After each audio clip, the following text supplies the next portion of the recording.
I heard my name spoken in a way it never had been before. Final, finished, spoken past me, instead of to me. People stood close, listening carefully, as if I wasn't there at all. My wife didn't look surprised. She didn't look at me. She listened. And with every word that followed, I understood something had already been decided without my consent. I sat there while they kept talking, my name floating between them like it belonged to someone else. No one asked me to speak. No one checked if I was listening. The paper being read sounded official, careful, almost respectful, and that made it worse.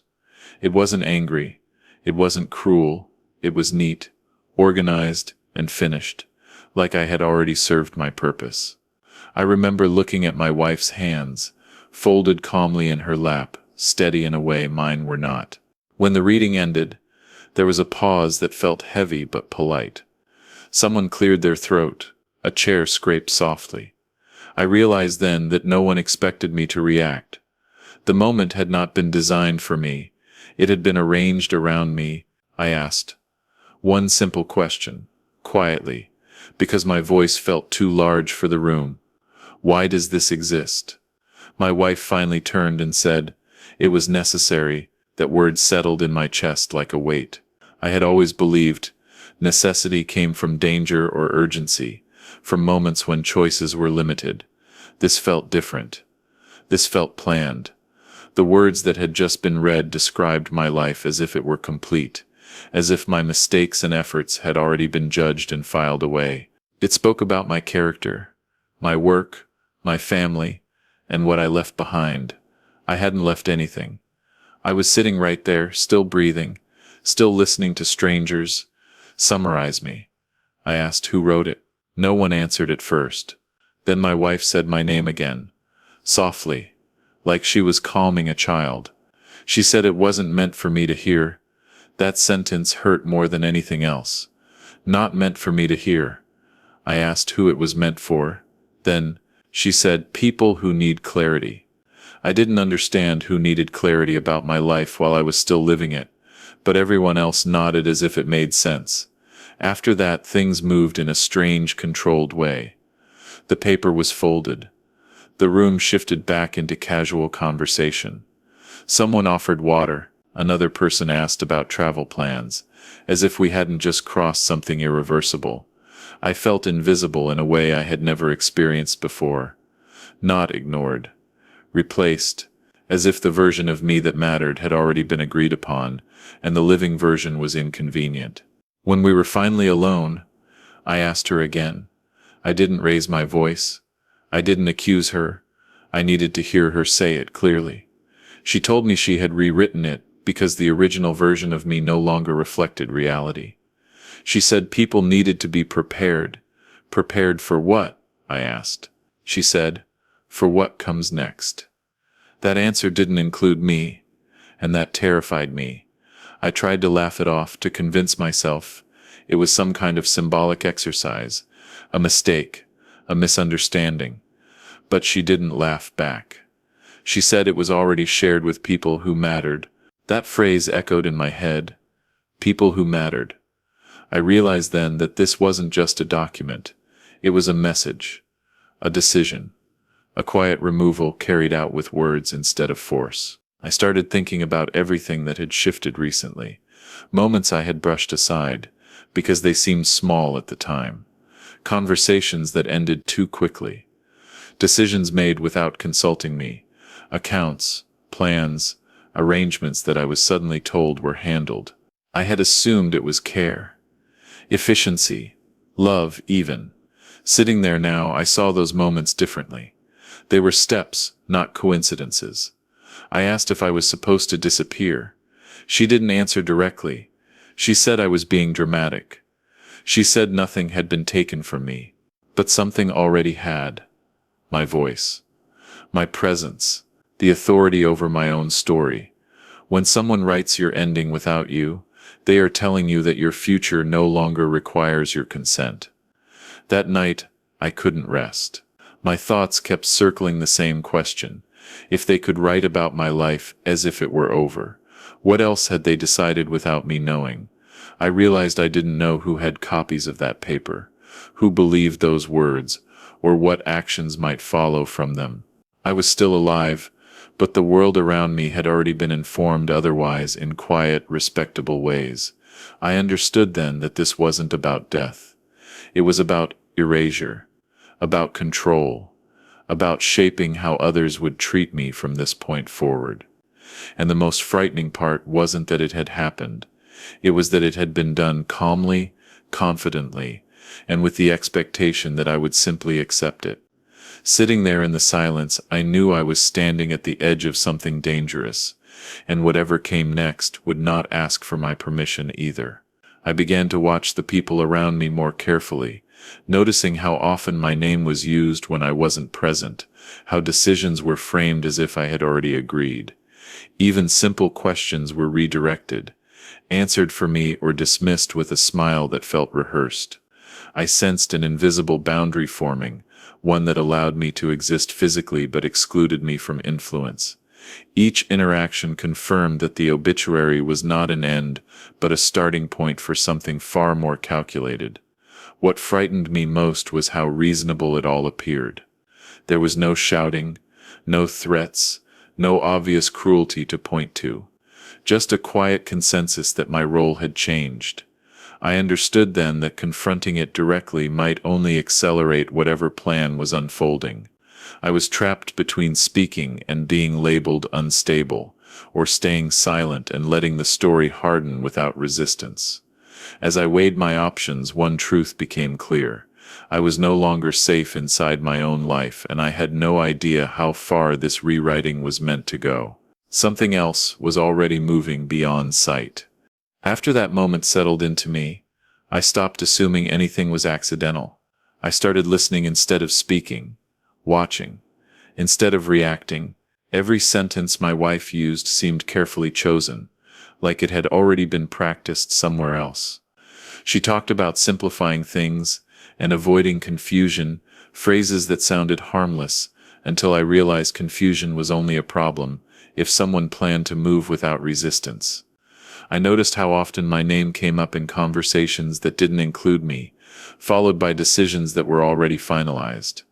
I tried to reinsert myself gently, asking questions that shouldn't have been threatening. Where were certain documents kept now?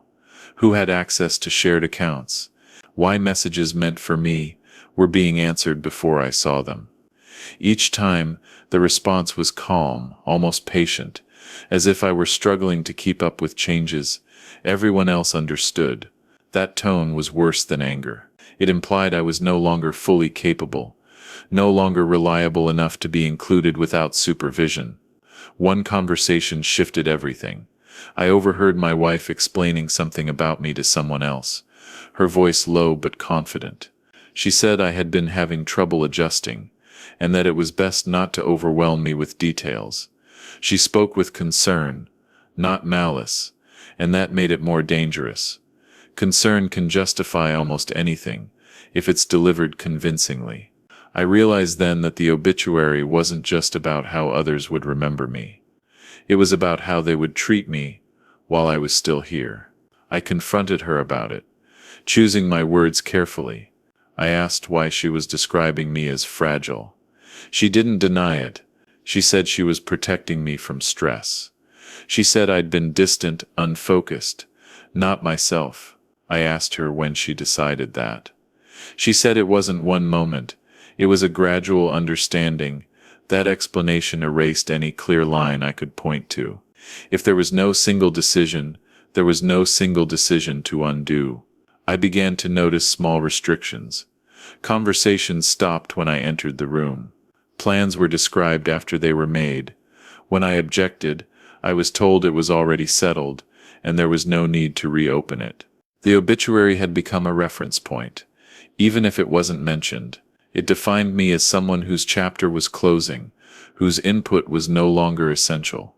I felt like I was being gently escorted out of my own authority. The most unsettling part was how cooperative everyone seemed. No one questioned her version of events.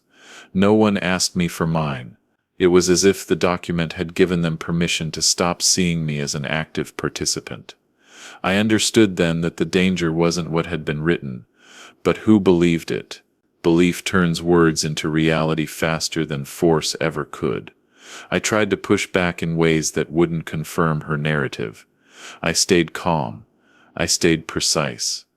I documented conversations privately, not to use immediately, but to remind myself that my memory was intact. Still, every time I asserted myself, there was a subtle response waiting, a look exchanged between others, a gentle redirection, a reminder to take it easy. The more reasonable I was, the more unreasonable I appeared in their eyes. I asked directly whether anyone thought I was unwell. The silence that followed answered the question better than words. My wife eventually said no one was accusing me of anything. She said it was about planning responsibly. That phrase again. Planning. Always forward-looking. Always assuming a version of the future where I was less present. I realized I wasn't being attacked. I was being phased out. I began to feel the pressure of a decision I hadn't made. Either I accepted this quieter role and preserved the appearance of harmony, or I resisted and risked becoming exactly what she had described. The obituary had framed the story so well that any objection could be dismissed as evidence of decline. It was a trap built out of calm language and shared concern. What made it unbearable was the intimacy of it. This wasn't strangers misjudging me. This was my wife shaping how others saw me, using the trust she had earned over years. I questioned whether she believed what she was saying or if belief even mattered anymore. The effect was the same. My life was being interpreted without my participation, and every attempt to reclaim it pushed me further into the margins. I started to understand that this wasn't just about legacy or preparation. It was about control over decisions that hadn't yet surfaced. The obituary was a signal, a soft announcement that authority had shifted. Whatever was coming next would be justified by the story already told. And I didn't know what that next step was, only that it would arrive quietly, presented as inevitable, and supported by people who believed they were doing the right thing. As I sat with that realization, another thought surfaced, heavier than the rest. If she was willing to define my ending without me, what else had she already defined? What roles had already been reassigned? What permissions had already been granted? I felt the ground beneath my certainty thinning, and I knew that waiting passively would only make it easier for the next decision to be made in my absence.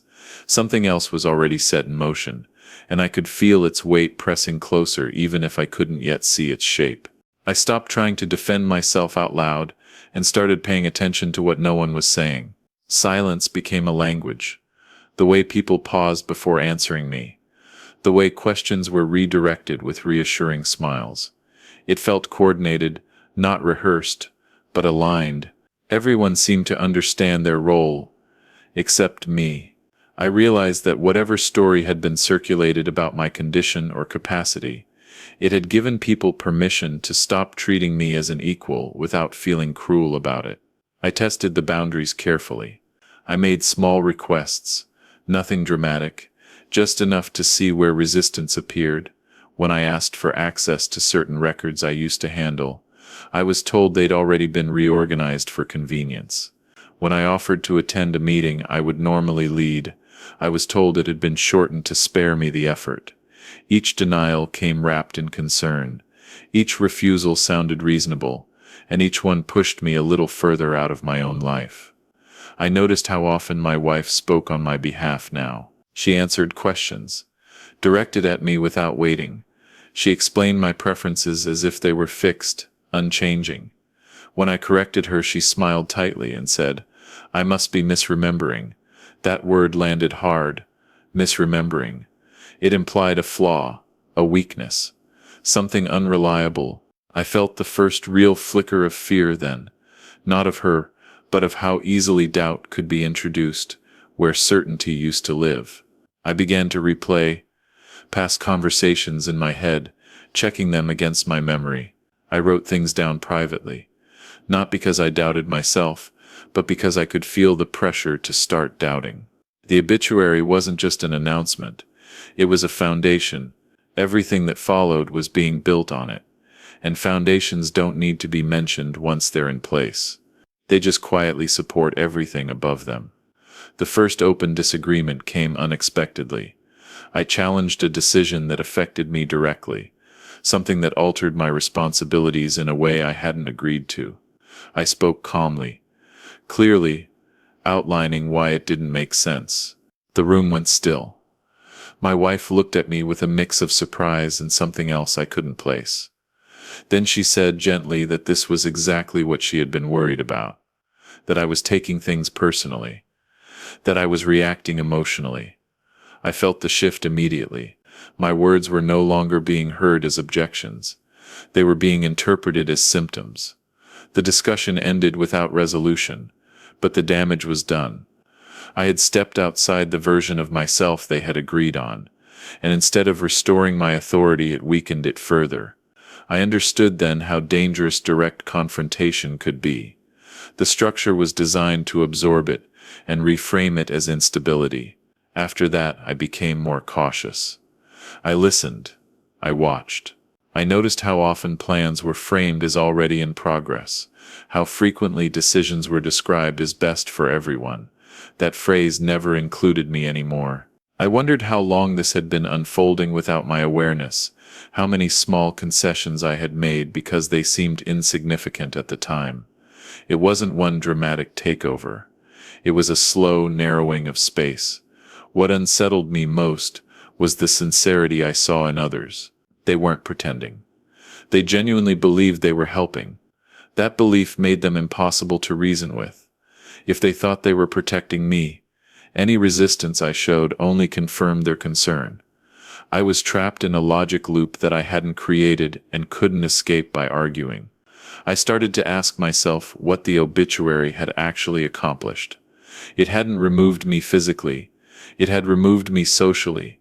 It had repositioned me as someone whose future actions were no longer expected to matter. Once that shift happened, everything else followed naturally. Decisions made without me felt justified. Explanations felt unnecessary. My presence became symbolic rather than functional. I considered reaching out to someone outside this circle, someone who might see the situation differently. But I hesitated. I didn't know what version of me they had already been told about. I didn't know how far the narrative had traveled. The thought of being met with polite concern instead of disbelief stopped me cold. I wasn't ready to see confirmation of how effective the story had been. The hardest part was the erosion of trust inside myself. I began to second-guess my reactions, wondering if I was overreacting, if I was missing something obvious. That doubt crept in quietly, fed by repetition and reassurance. It wasn't imposed. It was invited. And once inside, it did more damage than any argument ever could. I realized that if I didn't change my approach, I would eventually be left with no ground to stand on. The obituary had marked me as finished in ways that words alone couldn't undo. I needed to understand what end it was preparing others for, because it wasn't about remembrance. It was about readiness. Readiness for a transition I hadn't agreed to and didn't yet fully understand. As I sat with that realization, another detail surfaced that I hadn't questioned before. There were documents I hadn't seen, conversations I hadn't been part of, decisions that referenced future steps without explaining them. The obituary was only the first visible piece. Whatever came next would likely be quieter, more procedural, harder to challenge, and if I waited until it arrived, it might already be too late to stop it. I knew then that I couldn't confront this head-on or retreat into silence. I needed information. I needed to see the shape of what was being built around me before it closed completely. Because somewhere beyond my awareness, a plan was moving forward, supported by concern, justified by preparation, and protected by the belief that I no longer needed to be consulted. And once that final step was taken, there would be no space left to argue at all. I began looking for what I had stopped seeing. Not what was missing, but what had been quietly moved. Files I used to recognize by feel were no longer where they belonged. Folders I hadn't opened in a while, had been rearranged with a logic that wasn't mine. When I asked about it, I was told it was for clarity. That word again. Always clarity. Always spoken like a favor. I realized then that access had become conditional, granted only when it aligned with the version of me they were maintaining. I didn't search aggressively. I moved slowly, carefully, aware that any sign of urgency could be interpreted as distress. I opened things I had legitimate reasons to open. I reviewed what I was still allowed to see, and within that narrow space, patterns began to form, references to decisions I hadn't approved, notes summarizing conversations I hadn't attended, language that framed my involvement as historical rather than ongoing.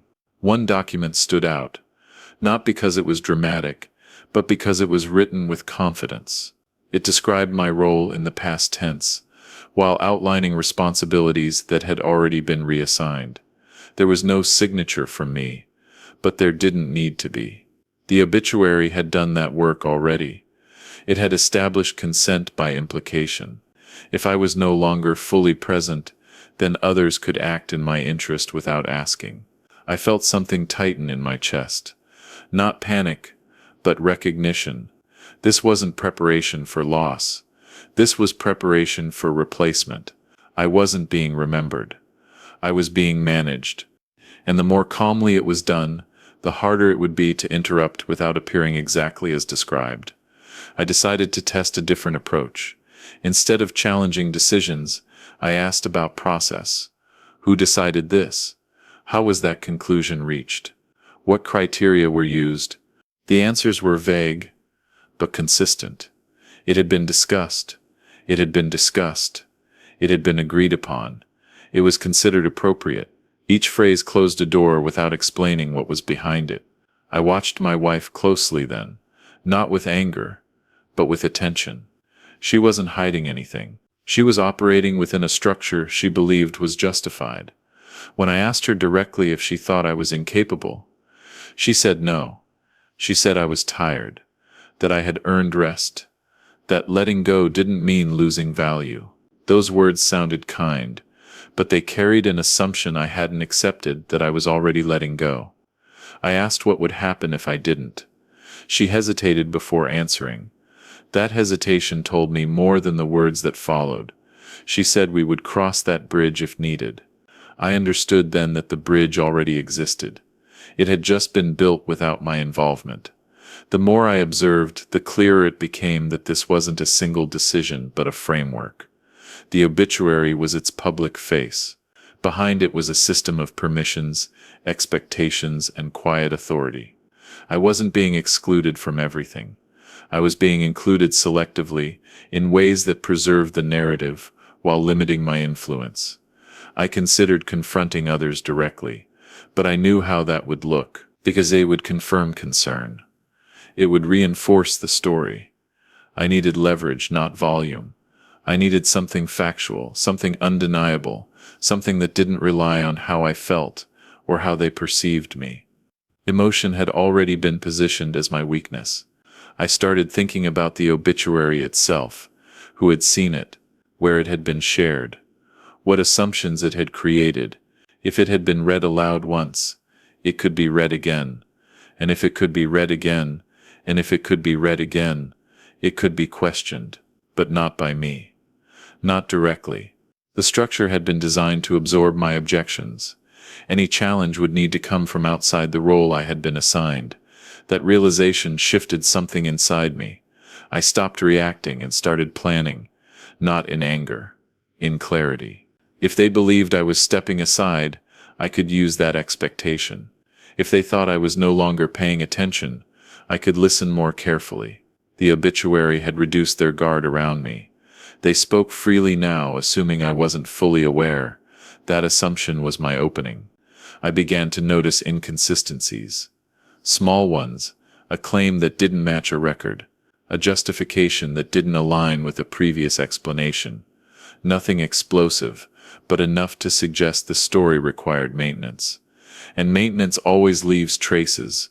I understood then that whatever they were preparing for depended on keeping the narrative intact. If it cracked, even slightly, the confidence behind it could collapse. I didn't know yet what the endgame was. I didn't know how far this would go. But I knew one thing with certainty. The obituary was not the end of my story. It was the tool being used to write it without me. And tools can be turned, repurposed, or exposed, but only if you understand how they're being used. As I sat with that thought, I realized the greatest danger wasn't losing control suddenly. It was losing it gradually, while being told it was for my own good. The next step, whatever it was, would likely arrive wrapped in reassurance and framed as inevitable. And if I didn't anticipate it, I would be standing exactly where they expected me to be when it happened. Once I accepted that I was being observed less carefully, I allowed myself to blend into the background they had prepared for me. I stopped questioning decisions that didn't immediately affect me. I nodded when plans were explained instead of asking how they had been reached. I let conversations end without adding my thoughts. The change was noticed but not questioned.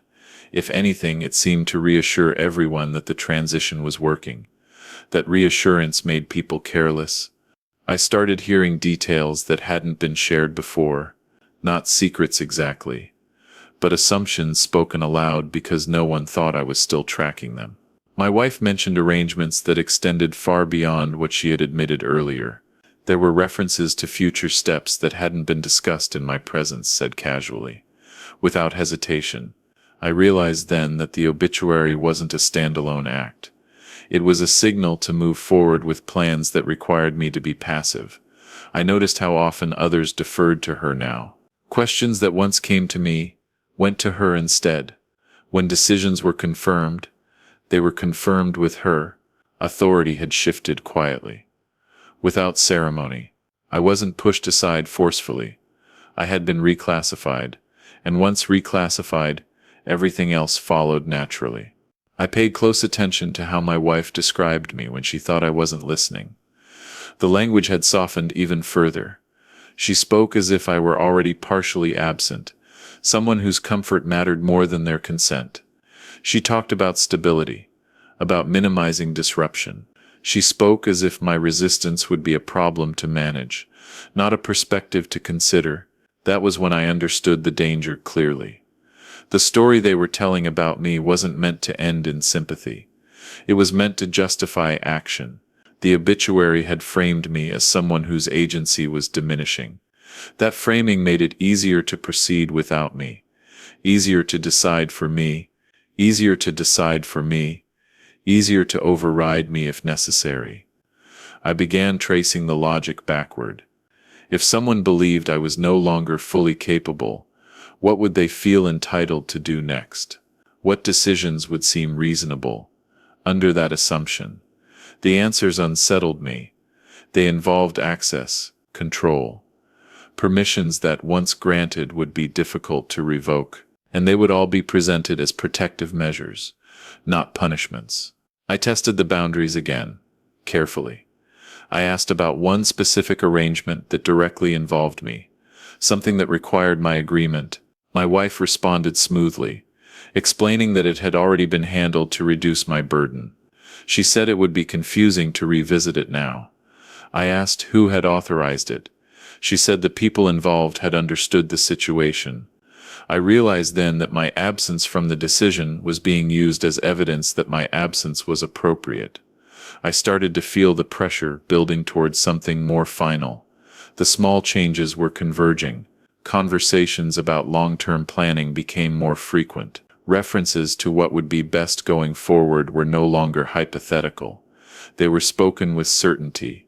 I felt like I was being guided toward a conclusion I hadn't agreed to, step by careful step. What frightened me wasn't the possibility of loss. It was the certainty that when the final move came, it would be presented as a formality, something already agreed upon by everyone except me. And if I objected then, it would appear sudden, disruptive, even alarming. The groundwork had been laid too well. I considered revealing what I had noticed, confronting the inconsistencies I had documented privately. But I held back. If I showed my hand too early, The story would simply adjust. The narrative would absorb my objections and continue. I needed timing, not just truth. I needed the moment when their confidence depended on silence, when exposure would matter more than denial. I began to think about the obituary again, not as an insult but as leverage. It was proof that decisions about my life were being communicated without me. If others had heard it, then others could question it. But only if the right person heard the right part of the story at the right moment. I couldn't be the one to challenge it directly. My role had already been defined too narrowly. The realization that settled in was uncomfortable but clear. If I wanted to stop what was coming, I couldn't do it as myself. I had to do it as the version of me they thought no longer existed. The attentive one, the quiet one. The one they believed had already stepped aside. That version of me was invisible to them, and invisibility, I realized, was a form of freedom. As I leaned into that role, I felt the tension rise. I knew I was approaching a point where pretending to comply would no longer be enough. Whatever they were preparing required a final confirmation, a moment where silence would be interpreted as agreement. When that moment arrived, everything would change, and I would have to decide whether to remain invisible or reveal what I knew, knowing that either choice carried consequences I might not be able to undo. I waited for the moment when silence would be mistaken for consent, because I could feel it approaching. It showed up in the way decisions were phrased, no longer as discussions, but as confirmations. People spoke as if the groundwork had already been laid, and only formalities remained. I listened for what wasn't said, for the assumption hiding underneath the reassurance. That assumption was simple. I would not object. The shift became unmistakable when I was told casually that certain arrangements would begin as planned. No one explained what the plan was. No one checked if I remembered agreeing to it. The phrase floated past me as if my approval had been secured long ago. I nodded, not because I accepted it, but because I needed to see how far they were willing to go under the belief that I was no longer paying attention. My wife's confidence grew with my quiet. She spoke more openly now, outlining steps that had once been hinted at. She didn't hide them from me. She didn't feel the need to. That was the most revealing part. She believed the story so completely that transparency no longer felt risky. The obituary had done its work. It had reframed me from participant to subject. I began to notice how others adjusted their behavior around me. They simplified explanations, avoided nuance, and reassured me excessively. Each interaction reinforced the idea that I was being handled, not consulted. When I tried to add detail or ask follow-up questions, the responses slowed, softened, and then redirected. It was like speaking into a cushion. Nothing bounced back with force. At one point, someone referenced a future decision as already settled. I asked when it had been settled. The answer was vague, pointing to conversations I hadn't been part of. I asked who had represented my position in those conversations. The room grew quiet. My wife answered smoothly, saying she had spoken on my behalf. She said she knew what I would want. That claim hit harder than any accusation could have.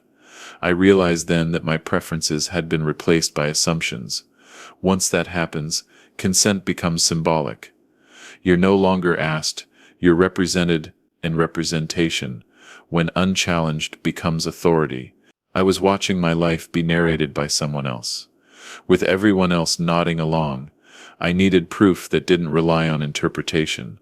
Something concrete, something that couldn't be softened or reframed as concern. I started focusing on inconsistencies in language, where one explanation contradicted another, where justifications didn't align with records I had seen. I didn't confront them. I cataloged them mentally, waiting for a moment when clarity would matter more than comfort. That moment came quietly. A detail slipped during a conversation that wasn't meant for me. A reference to a document I had never seen, described as essential to the next step. My wife spoke about it confidently, assuming I already understood its purpose. I asked about it casually, as if it were a minor thing. Her response was immediate and rehearsed. She said it was nothing to worry about. That reaction told me it was exactly what I needed to understand. I didn't push. I thanked her and let the conversation move on. But I could feel the ground shifting beneath the narrative. There was something ahead that required a clean transition, something that would finalize the version of me they had been presenting. The obituary had prepared the audience. This next step would execute the plan. I thought about how this would look from the outside, how reasonable it would sound if explained calmly, how easily objections could be dismissed as confusion or fear.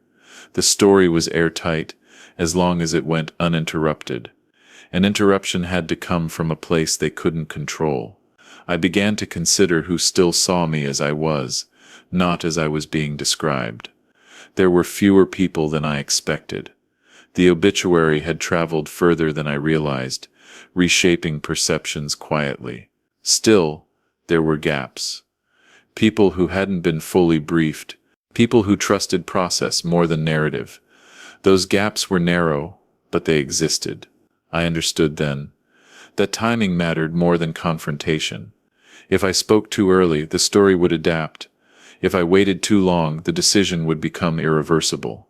I needed to let the moment arrive, when confidence turned into vulnerability, when the assumption of my silence became their weakest point. That moment announced itself without ceremony. A confirmation was requested. Not directly from me, but around me. Words like finalizing and moving forward were used, spoken as if the last obstacle had already been cleared. I felt the weight of that assumption pressing in. This was the point where silence would be recorded as agreement. I said nothing, not yet. I watched how quickly others moved, once they believed the last barrier had fallen.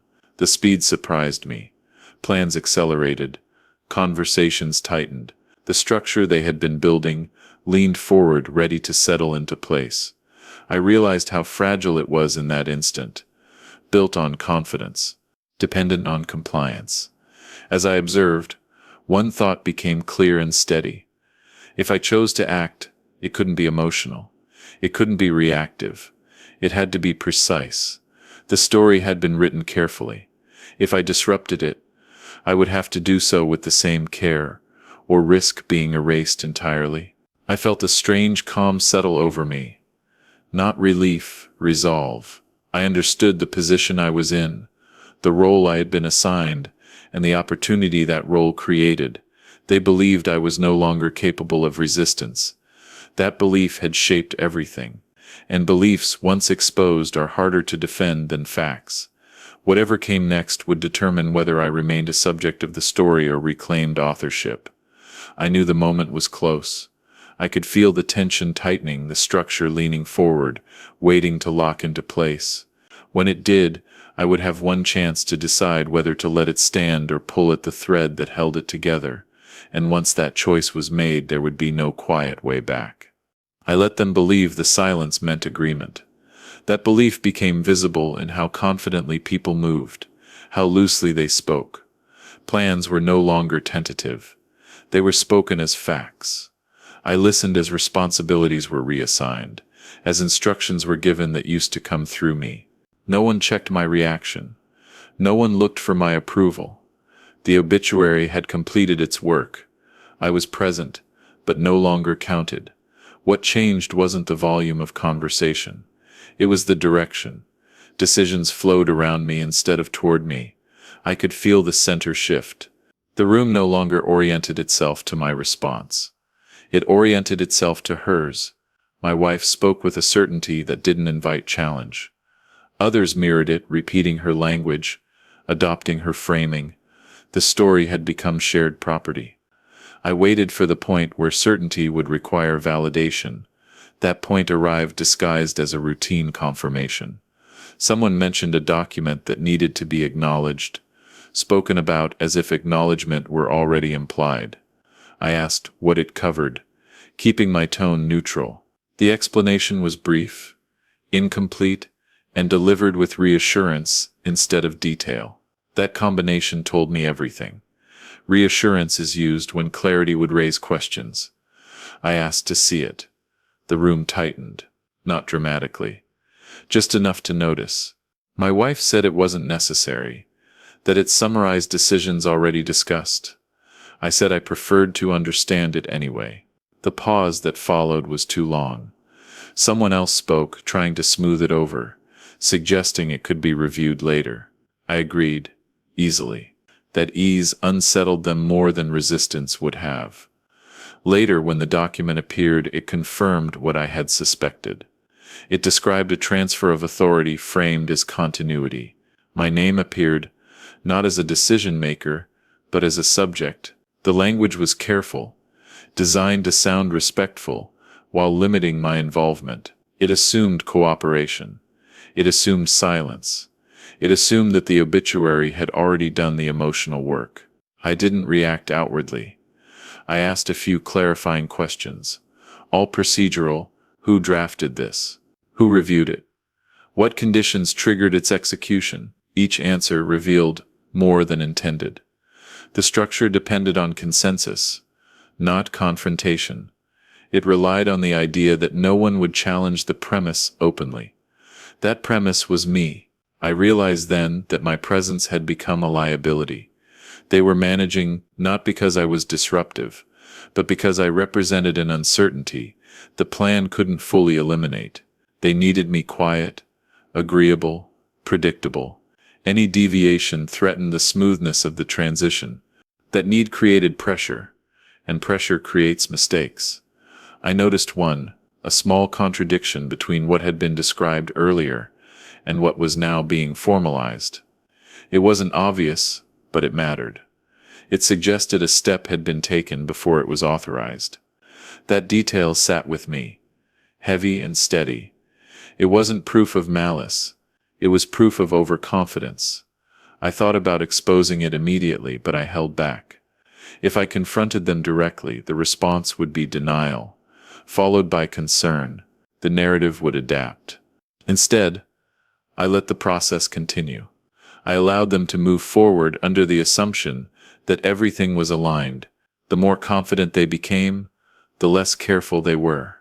I began to sense impatience, not directed at me, but around me. The presence of an unresolved element, however quiet, created discomfort. My wife grew more assertive in closing conversations, in steering outcomes. She spoke of completion, of resolution, of relief once everything was finalized. Those words weren't meant for me. They were meant to reassure everyone else that the discomfort would soon pass. I wondered then what relief meant in this context. Relief from what? From uncertainty, from dissent, from the need to explain. Relief often follows removal. That thought stayed with me as I watched the final steps approach. The tone shifted subtly from planning to execution, from discussion to announcement. I knew the window was narrowing. Once the transition was complete, reversing it would require a confrontation. The narrative was designed to survive. I needed to act while the structure was still dependent on belief rather than outcome. I needed to introduce doubt without appearing to fight. I chose a moment when confidence was highest, when people were most relaxed. I asked a question that sounded administrative but pointed directly at the contradiction I had noticed. I didn't accuse. I didn't imply wrongdoing. I simply asked how one step aligned with another. The room went quiet, not alarmed, calculating. My wife answered first, but her explanation skipped a detail. Someone else filled it in differently. The discrepancy hung there, small but visible. I didn't press. I let it exist. I watched as others registered it, their expressions shifting from certainty to curiosity. That was all I needed in that moment. Doubt doesn't need to be loud to be effective. It just needs to be shared. After that, conversations became more careful. Language tightened. Explanations lengthened. The confidence I had observed earlier dulled slightly, replaced by caution. I had introduced friction into a system designed to run smoothly. I felt the shift immediately. I was still sidelined, but no longer invisible. I understood then that this was the turning point. Not a victory, but a change in terrain. The story was no longer unquestioned. The obituary still existed, but it no longer fully explained the present. Questions had entered the space, and questions are difficult to contain once they're allowed. I knew the response would come next. A counter-move. An attempt to reassert the narrative, to frame the doubt as misunderstanding or sensitivity. I braced myself for that.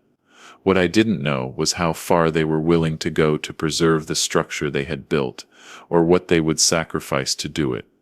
As I waited, I felt the tension thicken. The calm had shifted into something sharper, more deliberate. I had touched the framework without dismantling it, and that made it dangerous. Whatever came next would not be passive. It would be designed to close the gap I had opened. I realized then that this was no longer about control alone. It was about credibility. If the story cracked further, authority would follow, and authority once questioned doesn't return easily. The next move would determine whether the structure adjusted or collapsed. I remained still, outwardly compliant, inwardly alert. I had disrupted the rhythm without revealing my intent. Now I had to wait for their response, knowing that whatever they chose would reveal how much was truly at stake. The danger hadn't passed. It had only changed shape, and I could feel it moving closer, preparing to answer the doubt I had introduced with something far more decisive. The response didn't come as an argument. It came as reassurance. Conversations softened again, but the warmth felt deliberate now, applied with purpose. People spoke slowly, carefully, as if choosing words that wouldn't provoke further questions. I recognized the tactic immediately. When doubt appears, it isn't always confronted. Sometimes it's smothered. The goal wasn't to prove anything. It was to restore comfort. My wife became more attentive in public, more considerate in front of others. She praised my patience. She thanked me for being understanding. Each compliment subtly reinforced the version of me they needed others to see. Calm, cooperative, settled. It was a performance designed to repair the crack I had created. And it worked, at least on the surface. The room relaxed again, but the tension underneath never fully disappeared. I listened closely to how explanations changed. They grew more detailed, but also more abstract. Where before decisions had been described as necessary, they were now described as beneficial. Where authority had been implied, it was now framed as collaboration. The language shifted to make everything sound mutual again, even though nothing had actually been returned to me. I realized they were trying to close the gap without reopening discussion. They needed the doubt to fade without being addressed directly. And for a moment, I wondered if it might. People want harmony. They want the uncomfortable question to go away. All it takes is enough reassurance and the appearance of resolution. That was when I noticed something else. The document I had asked about earlier began to be referenced less. Not denied, just avoided. When it came up, the conversation moved quickly past it. That avoidance told me it had become a liability. They couldn't explain it cleanly anymore without risking further scrutiny. Instead, they hoped it would recede into the background, replaced by forward momentum. I decided not to let that happen, but I also knew I couldn't force it into the open without triggering the defenses already waiting for me. I needed someone else to ask the question, someone who wasn't defined by the obituary, someone whose concern couldn't be dismissed as confusion or resistance. I watched for the right opening. It came during a discussion that wasn't about me, at least not directly. Someone referenced continuity again, the idea that everything was proceeding smoothly, just as planned. I asked, lightly, whether that included the conditions outlined earlier. The question wasn't confrontational. It sounded curious, almost naive. The answer came quickly. Too quickly. My wife spoke before anyone else could. She offered an explanation that contradicted the one given previously, just slightly, enough to matter. I didn't correct her. I didn't react at all. I watched the others exchange brief looks. The room shifted again, not into alarm, but into awareness. After that, the tone changed subtly, People began directing questions toward her instead of speaking collectively. Authority consolidated rather than diffused. That told me the group was looking for stability, a single voice to anchor the story. My wife stepped into that role without hesitation, but taking on that responsibility also made her more exposed. I understood then that the narrative had reached a critical point. It could no longer rely on quiet consensus alone. It needed coherence, and coherence requires consistency. Every time she spoke, she was now reinforcing or weakening the structure she had built. The margin for error was narrowing. I noticed her becoming more controlling of information, more selective about what was shared and when. She began summarizing conversations instead of letting them unfold. She closed discussions decisively, leaving little room for follow-up. The shift wasn't aggressive, but it was firm. She was protecting the story. I felt a mix of fear and clarity. Fear because I knew escalation often follows exposure. Clarity because I could finally see the shape of the endgame. This wasn't about easing me into a quieter role. It was about finalizing a transfer that required everyone's belief to hold. And belief was starting to strain. I asked myself what would happen if the structure collapsed completely. What would replace it? Would there be apology, retreat, or something harsher to reassert control? The uncertainty pressed in, heavy and close. I understood now that whatever came next would be decisive, not incremental. The shift announced itself in a small but unmistakable way. I was told, politely, that certain conversations would be better handled without me present. The phrasing was gentle. The implication was not. They were moving to limit my access again, this time more deliberately.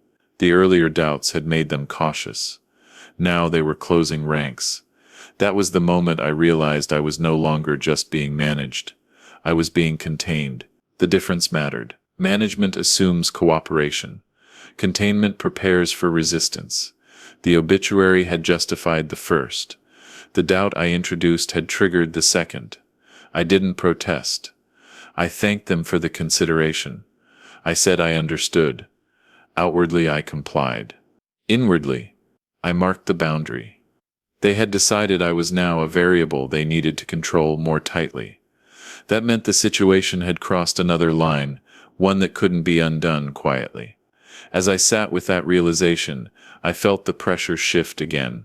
The calm was gone, replaced by something more rigid. The structure was no longer flexible. It was bracing, preparing. Whatever final step they had been working toward was close enough now to require isolation. And isolation, I knew, was not meant to protect me.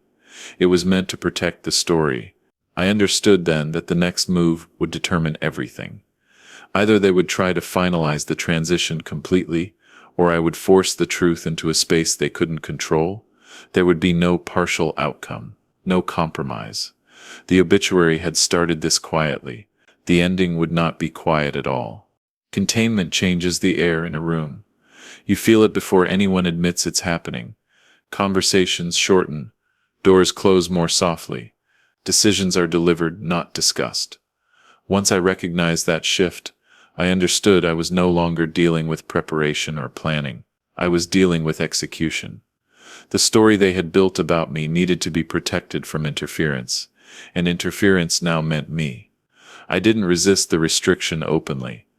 I accepted the reduced access, the softened explanations, the polite distance, outwardly. I became exactly what they expected. Agreeable, calm, uninterested in details. Inwardly, I focused on one thing only, where the structure was weakest. Every system has a point.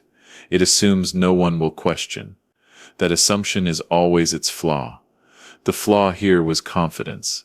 They believed the narrative had settled, that everyone who mattered had accepted it, that the obituary had done its job so thoroughly that no one would re-examine it, and because of that belief, they stopped watching for a different kind of threat, not resistance, but disclosure. I didn't try to reclaim authority directly. I didn't argue for my role. I didn't demand to be heard. Instead, I did something quieter and far more destabilizing. I asked for clarity in places where clarity should have already existed. I asked people outside the immediate circle what they understood about my situation. Not accusingly, not emotionally, just conversationally. The answers unsettled me. They weren't hostile. They weren't dismissive. They were confident and wrong. They described a version of me that matched the obituary more than the living person standing in front of them. They spoke as if decisions had already been finalized, as if transitions had already been agreed upon. And when I asked where they had learned that, the responses converged. My wife's words, my wife's explanations, my wife's certainty. That was the moment the story became visible. Not to me, I had seen it forming for a while, but to others, I didn't contradict them immediately. I asked follow-up questions. I let them explain, and in doing so, I let them hear themselves repeat assumptions they hadn't verified. Assumptions that depended entirely on trust in a single source. I didn't expose anything dramatically. I didn't present evidence or make declarations. I simply clarified one thing. Consistently and calmly, I had not agreed to what they believed I had agreed to. I had not stepped aside. I had not authorized representation. I was still present, still capable, still engaged. I said it without anger, without urgency, without defense. The effect wasn't explosive. It was corrosive. Confidence began to thin. People started checking details instead of accepting summaries. Questions were asked that hadn't been asked before. Not loudly, not publicly, quietly, privately. That's how trust actually shifts. My wife noticed before anyone else admitted it. Her explanations grew sharper. Her tone hardened slightly, just enough to be noticed. She began emphasizing concern again, framing my clarification as confusion rather than contradiction. But the effect wasn't the same this time. Once doubt exists outside the structure, it can't be fully controlled from within it. The obituary, once treated as context, became a reference point.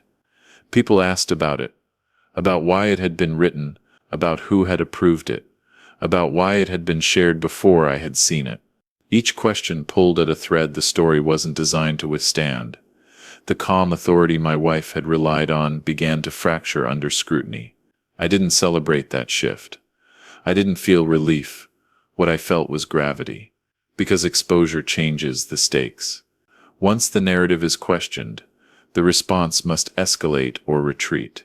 There is no neutral ground, and I could see which direction she was leaning. The shift came in a conversation that was meant to reassure everyone.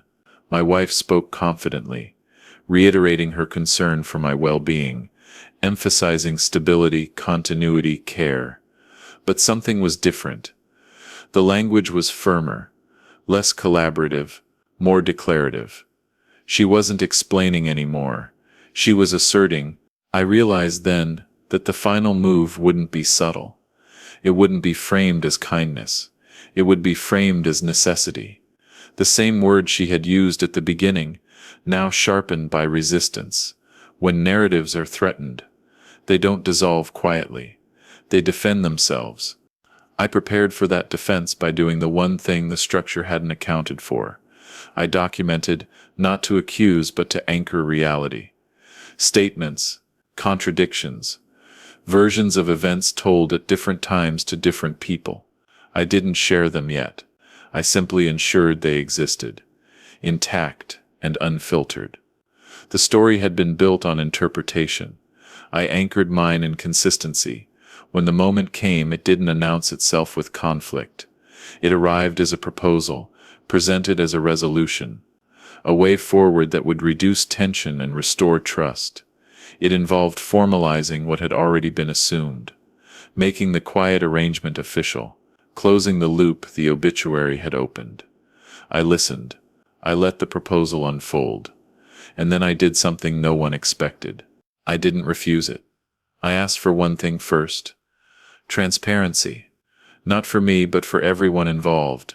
I asked that the full reasoning be shared openly, without summaries or intermediaries.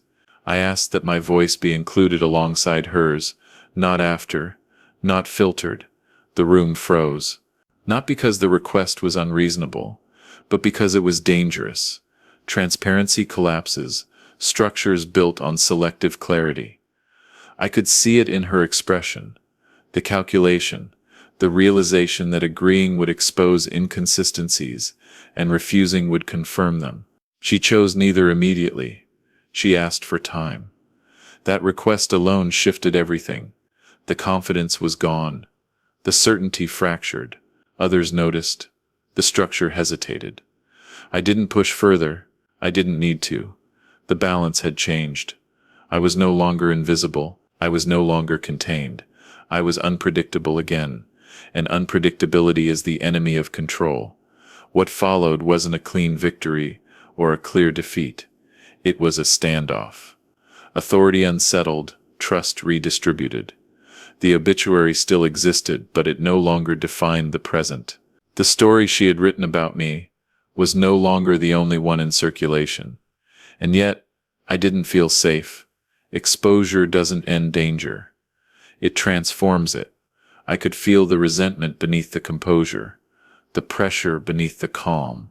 Narratives that fail quietly often seek stronger measures to reassert themselves. I didn't know what those measures might be, only that the willingness to rewrite my life once meant the willingness hadn't disappeared. I had reclaimed my voice, but not control. I had disrupted the story but not erased it. The line had been crossed long ago, and crossing back doesn't restore the ground beneath your feet. It only changes where the fractures lie. As things stood, nothing was finalized. Nothing was settled. The calm had been replaced by watchfulness on both sides. I knew the next move wouldn't be announced. It would be prepared quietly, just as the first one had been. The difference now was that I was paying attention, and so were others. The obituary had taught me something I would never forget. Once someone decides they can write your ending without you, they don't easily abandon that belief. They adapt it. They wait, and they look for another opening. I was still alive, still present, still watching, and I knew, with a certainty that kept me alert, that this wasn't truly over.